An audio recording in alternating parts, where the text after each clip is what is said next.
This afternoon, Republican presidential candidate Marco Rubio is campaigning there, and boy, did Guntersville turn out. Rubio began the rally shortly after 4 this afternoon. WAFF 48 Stephen McLam joins us now live from the Recreation Center where the rally is being held. So, Stephen, a full house there, I'm assuming?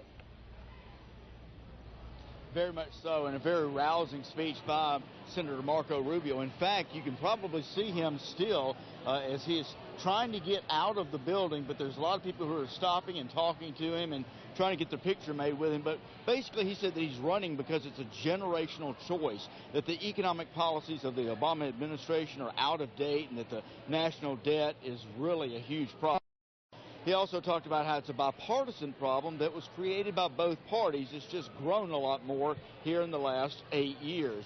He also talked about a need for urgency, that many politicians get up to Washington, they say they're going to do things, and then they just don't get them done.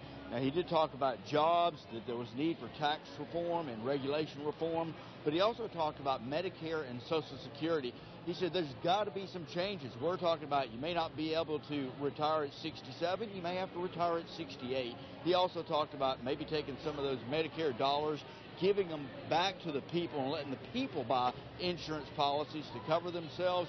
He said that if we follow those Republican principles, that it will help restore America back to greatness. And you know what the answer is to these problems? The answer is not to change our principles. As Republicans, the answer is not to become more like the Democratic Party. We already have a Democratic Party. We don't need two Democratic parties. The answer is to apply our principles that still work.